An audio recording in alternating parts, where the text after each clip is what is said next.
تو بعض خوش نصیب جب قرآن پڑھتے ہیں تو اللہ بھی ان کا سننا پسند فرماتے ہیں. اللہ سنتے ہیں. کتنا پسند آتا ہے اللہ قرآن سنو. اللہ کا کلام ہے. یہ حقیقت میں اللہ سے کلام ہے. اللہ سے باتیں ہیں.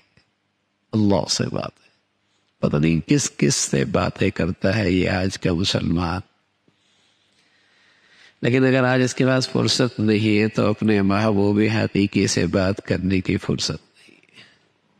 اس محسن سے، اس کریم سے، اس داتا سے، اس مہربان سے، اس سے بات کرنے کے لیے اس کے پاس وقت نہیں ہے.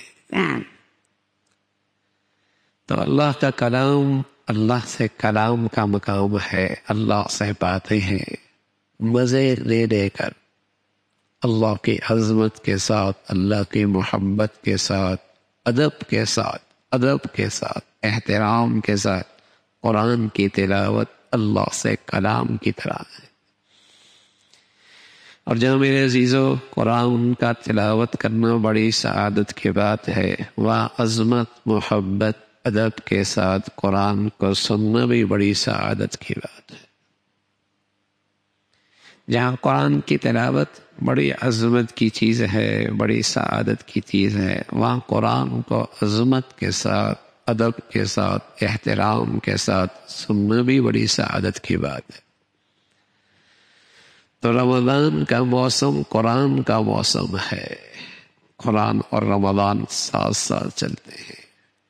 اتنا تلاوت ہوا کرتی تھی مسلمانوں کے یہاں رمضان میں.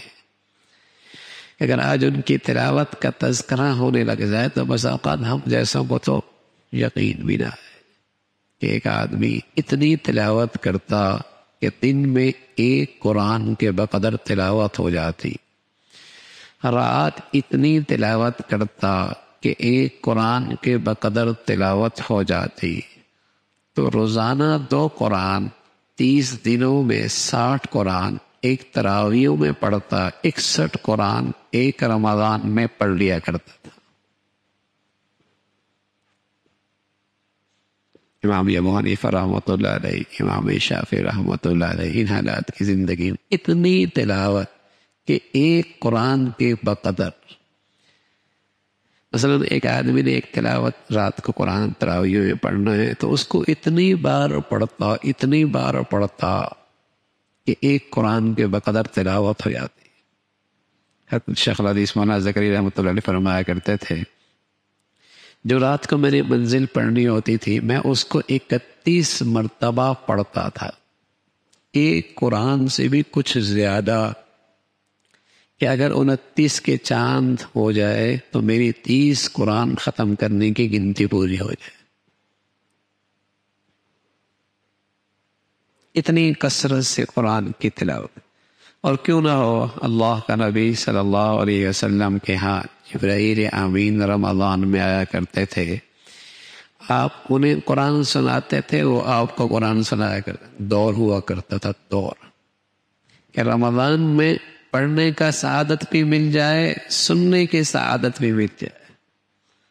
پڑھنے کی سعادت بھی ملے، سننے کی سعادت بھی ملے. تو رمضان ایسا ہی ہے، خود بھی کئی قرآن ختم کیے،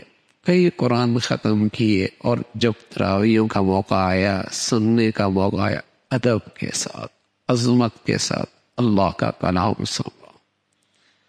آدمی کے لیے سننا بوجھل اس وقت ہوتا ہے جب قرآن کی عظمت، ادب، اس کا استحضار نہیں ہوتا. پھر تو اس کا جی چاہتا ہے بس کچھ اس طرح ہو جائے کہ کچھ سمجھ میں نہ آئے اور ختم ہو جائے. پھر تو کچھ اس طرح ہو جائے کہ کچھ اتنا تیز پڑے کہ کچھ سمجھ میں نہ آئے اور ختم ہو جائے. جہاں کچھ 5، 10، 15 منٹ تاخیر ہو جائے، یہ بہت آہستہ پڑتا ہے. وہاں جائیں گے جہاں بہت جلدی پڑتا ہے، بہت جلدی پڑھا، یہ بہت جلدی پڑھتا ہے.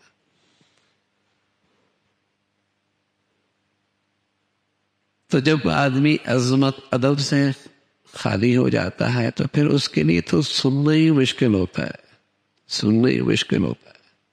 اللہ کا نبی صلی اللہ علیہ وسلم کے بارے میں آتا ہے، یتورمت قدما، پاؤں پہ ورم آ جایا کرتے تھے، اتنا طویل قیام کرتے تھے، پاؤں پہ ورم آ جاتے تھے.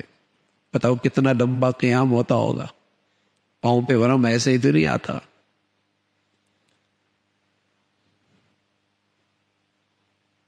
عظمت، ادب، اللہ ہمیں اس کا کچھ حصہ نصیب فرما دے.